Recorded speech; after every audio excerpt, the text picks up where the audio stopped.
Is it working?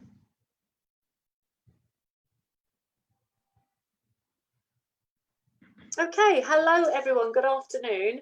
And we are on successful take 2 for the live today with Faisal from Kuwait, who featured in the latest issue of Coach.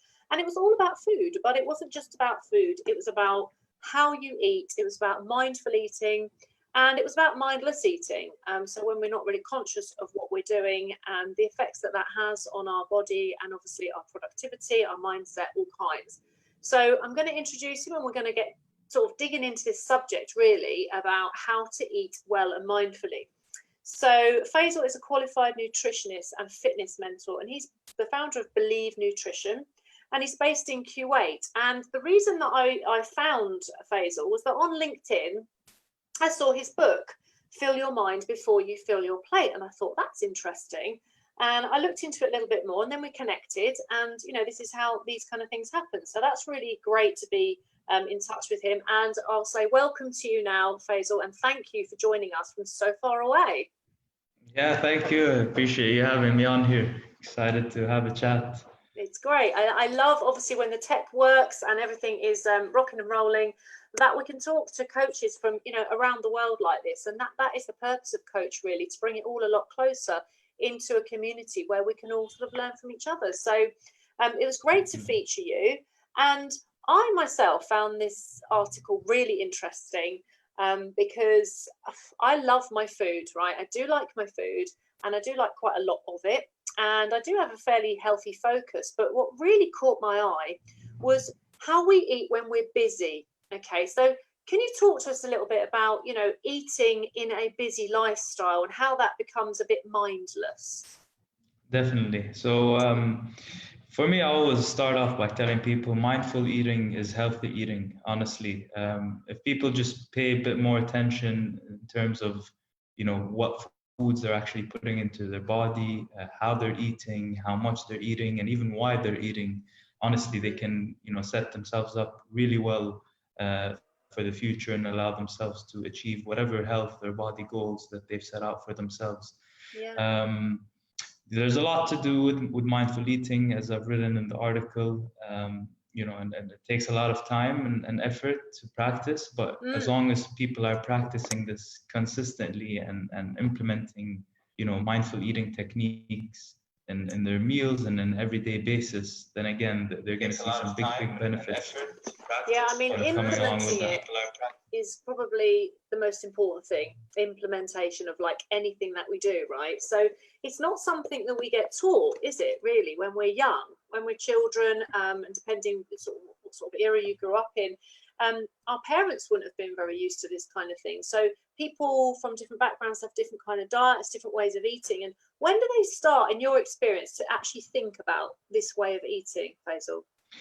To be honest, like what you said, I mean, there isn't really a point at which people start to realize this. Actually, it can vary from person to person. There are a lot of people, and I can talk out of my own experience, who thankfully have developed this, you know, I would say in my teens, my late teens.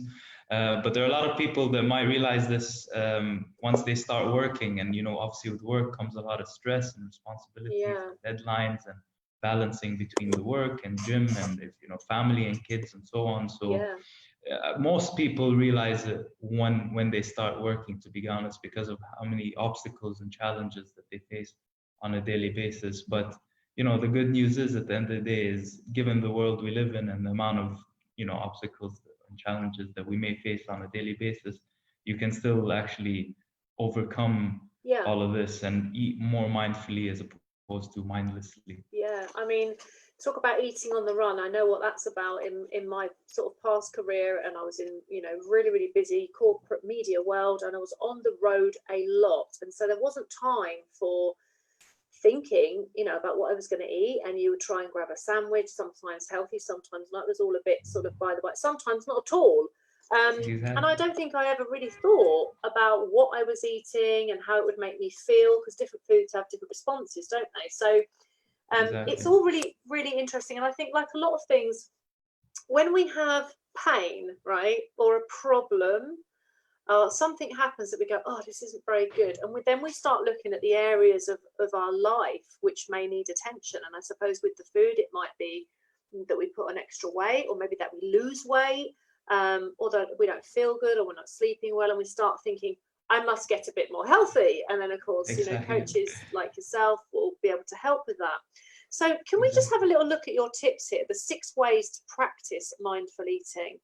Because I think this is really, really interesting. And you talked about the why behind it, which, of course, we won't really dig into today as to why people do that. But people do use food as they do anything, as we do anything, for props, for different reasons. And so that's just the symptom if you're eating poorly. Would you agree with that? What do you think about that before we dig into the tips? Of course. And, whatever goal someone sets up for themselves, I always make them understand what their why is. I make them write it down and keep it in an area where they spend a lot of time. And so even when it comes to food, why are people eating? What are your goals? What are you trying to achieve? And not only that kind of even just looking in the sense of emotional eating versus actual physical hunger, and understanding, why people are reaching out for certain foods or eating the way they are. Which is all encompassed by mindful eating in general. So very, very important to keep the why in the back of your mind, because during periods of stress, during periods of downfalls, it's only when you think about your why will you be able to pick yourself back up and start eating more healthy, start eating more mindfully, and get yourself, It's like the same framework lies at the bottom of everything that we're trying to achieve, isn't it? Why we're doing it, what our purpose is, what our intention is. And actually, it's the truth. From working with you on the article, reading the article, I thought, I'm going to think more carefully about what I have.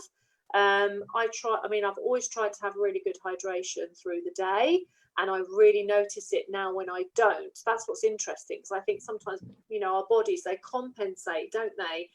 Exactly. They work so hard, but then when you start giving them what they need, they respond well. When you don't, you think, oh my goodness, I will get a headache, I feel really sluggish, and I know the evidence of not having had just simply enough water, right? Exactly. Water for me plays a big part as well. A lot of people actually think that they're hungry or may, have a lot of sugar cravings, and it's not necessarily a lack of food, it's a lack of water. So, it does definitely play a big role in that. Yeah, and so alongside this, and obviously as part of what you'd advise as healthy living, and we all know it, but it's actually getting those 2 liters into us every day. And I carry my jug around, which has got a measure on it. I try and get a certain portion of fruit, which is difficult sort of when I'm on the go. So I try to take bananas, I take orange, kind of nuts. Although if you're coaching, starting to eat your nuts is a bit of a problem sometimes. You wouldn't want to do that. So you're trying to time your foods as well, and what about that? What about timings of foods? Can you give us any tips on, so, busy coaches, entrepreneurs in this group, can you help us, Faisal, to eat mindfully?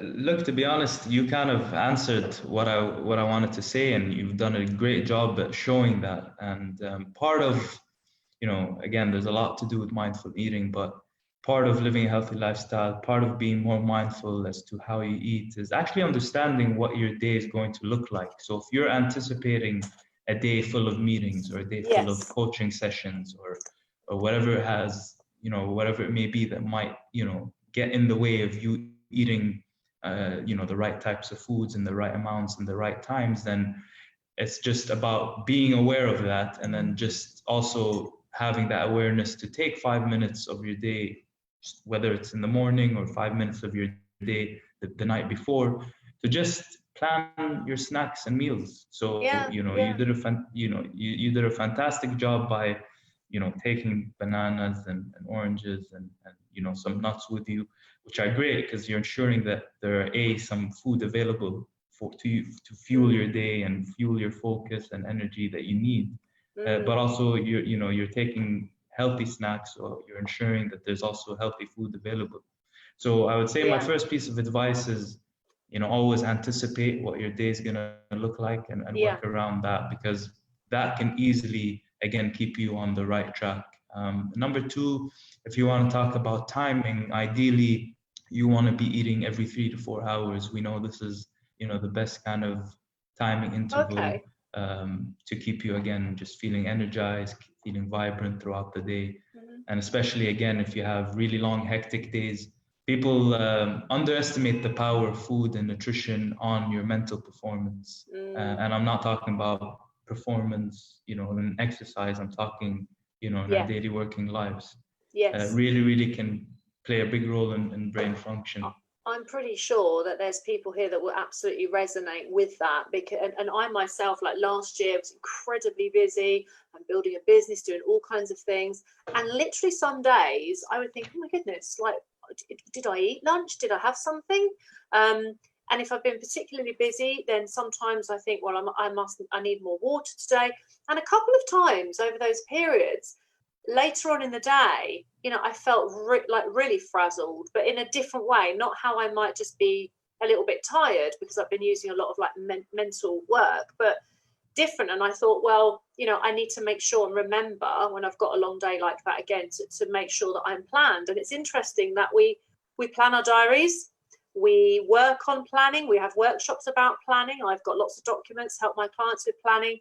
And actually food planning comes into that as well. I had one client who said that she was doing all the planning, and she said, and you've got 2 kids, I'm going to plan my food. And she did a lot of prep at the weekend and then had the meal plans and the foods ready, which saved a huge amount of time in the week as well for the family, because that can be the challenge. You talk about shopping here. And, you said, believe it or not, mindful eating starts when you shop, and we all know what it's like. Do not go to the shop when you're hungry, right? Step away from the shop. Exactly. Yeah, it starts there, to be honest, as I wrote, it starts there. Don't grocery shop when you're hungry. And I think we've all done that mistake before, and we look down at our shopping cart and there are things that we regret putting on there. Or we just want to eat it all straight away. Exactly. Yeah, exactly. But also, being mindful as to which aisles that you actually are doing the shopping in. Yeah, I'm just looking at that.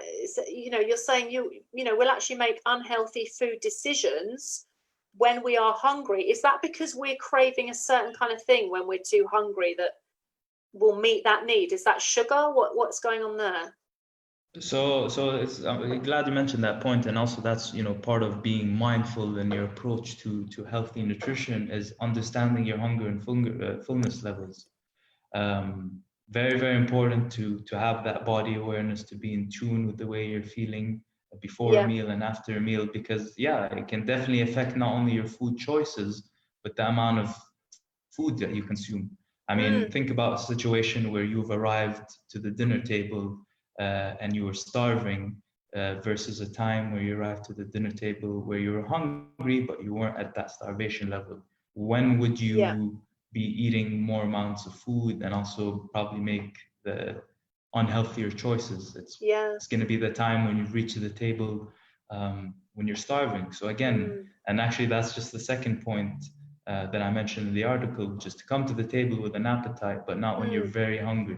Because then when you have an appetite, but you're not starving, you're not in a rush to be eating whatever and in big quantities. You can actually take your time with food. You can put more attention to what you're putting in your body and again, make healthier choices. And also, we're not hangry then, are we? Which exactly. I'm sure you're familiar with that. It's like, and that sort of leads us on to the fact of, the emotional side of it, that if you are really, really hungry, people are going to react emotionally to that, aren't they? Like, we joke and we say hangry, but like, if you know anyone in your life that like needs feeding when they need feeding, then you'll know what that's about. Or if you've ever felt it yourself, in the past, I when I was younger, and I mean sort of like late teens, early 20s, I used to get that a lot. I like literally could have eaten anything. If I got to that stage, I was really moody. Exactly. Which goes back to our initial point that we were talking about, which is eating more regularly throughout the day. And that's something I advise when I work with my clients. The more regularly you eat throughout the day, the more you're keeping your hunger levels in check, so that you won't reach that point where you're starving and then you'll just kind of have a huge meal and then feel regretful afterwards. And it's sensible, really, isn't it? Sensibilities. Like my granddad used to say, a little often, eat a little often. As kids, you know, you were told, chew your food properly, don't speak at the table, don't drink in between meals or like with your meal, and all this kind of stuff, which sometimes we think is like they were strict and a bit old fashioned maybe, but actually we've got so out of the way of these habits of eating as a family as well. I mean, Rachel says here, I find it hard with 4 men in the house, age 16, 19, 21, and my partner. I used to be able to organise more what we eat, but now they're all so independent with different tastes and the mess they make too. It's a challenge. So what's your advice to Rachel there, Faisal, with all these young men that want different things in the house, and organising it, because that can be a challenge if you are the one organising the meals for everyone. Yeah, that's a tough one, and that's a big challenge that, you know, some of my clients face as well. Right. Yeah, when it comes to family eating, you know, first of all, you know, try to get them involved in the process. We know, according to studies, that when families get their children involved in the grocery shopping, giving them the autonomy to obviously pick foods, but, you know, keeping in mind to pick like healthy foods. Getting them involved in the kitchen as well, getting them involved in preparing the meals, cooking the meals.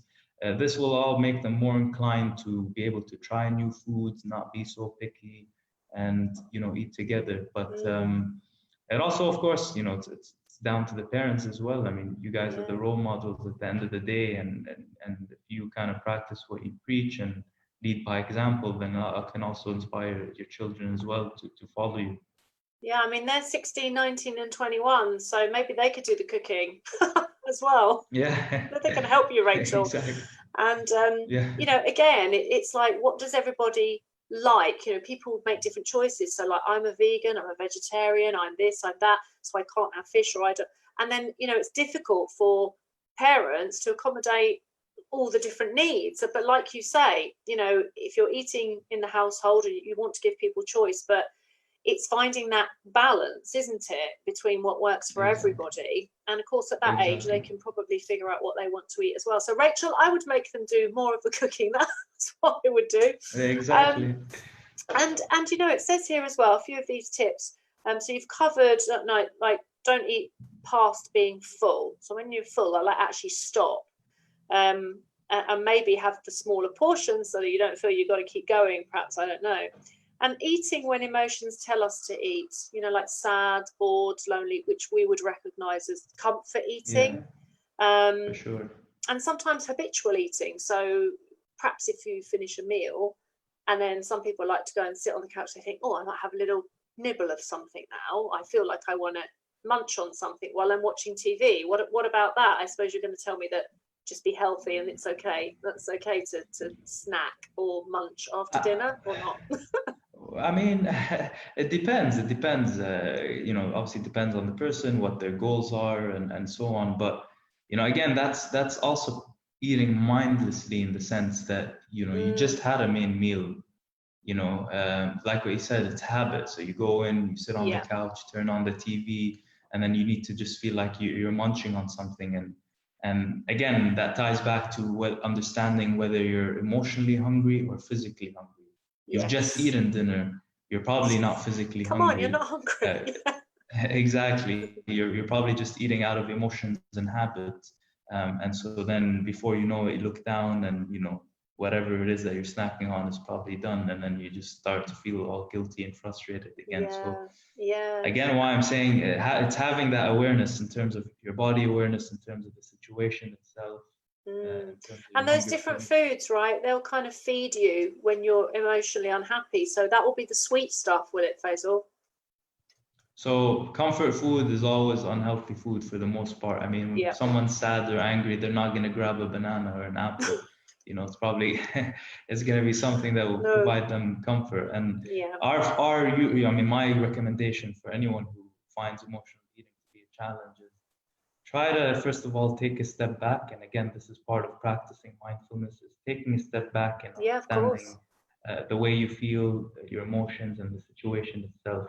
By literally taking a minute break even. I don't want to say 5 minutes, just a minute break or 2 minutes, and then just taking a couple of deep breaths, and then just realizing whether you're actually hungry, or again just eating out of whatever emotion it is the first, advice. And then the second advice is, can I just say that's great advice, really great advice that fits so well with, like a coaching approach, because what you're actually saying is like, ask yourself a question, check your state, what, like you say, that stepping back, that pausing in any situation. It's like, what am I feeling here actually? Never mind the food or the ice cream, how am I actually feeling and what's going on with that?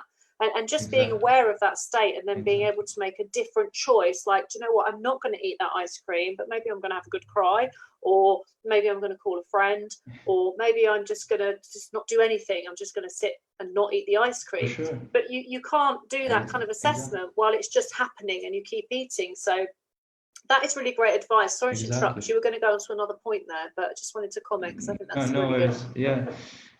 Yeah. No, I mean, and you were gonna say you said my second point, which is once you're aware of. No, that's also this is great. But yeah, I mean, once you kind of realize the situation, then my second piece of advice is, rather than letting out your emotions on food, like what you just said, try to let it out on something else. I mean, call a friend, talk to a family member, go out of the house or out of the office and take a walk. Yeah, get some space. Kind of collect your thoughts, read a book, listen to music. Exactly, take a dog out. So, there's a lot of things that you can do other than food. And again, by simply managing emotional eating, again, people can see some quite big benefits in terms of the goals that they set for themselves. Super useful. And if anyone hasn't read the article, please do go and read it, because there's a lot more where this came from, and there's a lot more in, of course, your book, which is called the 5 pillars of, well, it's called Fill Your Mind Before You Fill Your Plate, but the 5 pillars of living a healthier lifestyle. And what strikes me in this conversation and talking to you, Faisal, is that everything is about approach. Everything that we do, everything that we want to improve in our lives, whether it be our business, our relationships, our health, our money, it's all about the approach. And it's all about having a healthy foundation on that platform, whichever one it might be. And so it's nothing new, but I love all the delivery of different kinds of coaches and experts and specialists that all kind of map their own designs and the way that they work onto this framework, really, which is about having a healthy foundation. Building a business needs a healthy foundation. Everything does. So I loved this. It taught me a lot. Thank you very much. And of course, my pleasure. Like, really good to speak to you. If anyone's got comments or questions, like Rachel said, she couldn't stay for very long, but she, other people might have some comments later on. Maybe you can just check and see if you can answer anyone. Do you want to pop your website address in there, or do you have anything exciting to offer the coach community, or anything that you want to say just before we wrap up? Yeah, no, first of all, thank you again for having me on here. And like I tell people, look, nutrition at the end of the day, honestly, when you come to think about it, it's quite simple. There's just, nowadays with social media and internet and so on, even us as practitioners, we're more confused and frustrated than ever before. And I can imagine what the general public feels like as well. The reason why I wrote the book and what I'll say now is, for me, it all comes down to awareness. Honestly, once people are just kind of aware with, everything we discussed in terms of the food that they put in, how they're eating, why they're eating, and so on, you'll see tremendous differences in your health and your body and performance in general. So that's why the book was written, to help people focus on their mind and use the power of their mind to make themselves live a healthier and happier lifestyle. And that's a beautiful ending to a really interesting conversation. And I thank you, because, awareness is everything. We can't change what we're not aware of. And, so becoming aware on every level is just, the first steps really to having, like, say, success in all areas of our lives. So thank you very much. Like I say, please drop your links in. Sure. Appreciate your time. It's great to have you live all the way from Kuwait. That's lovely. I love that. And I hope you enjoy the rest of your evening. And I'm sure we'll speak again soon at some point in the future. Definitely appreciate it. Have a great night. All right, Faisal, take care. Thanks everyone for watching. Thank you. Bye-bye. Bye-bye. Bye-bye.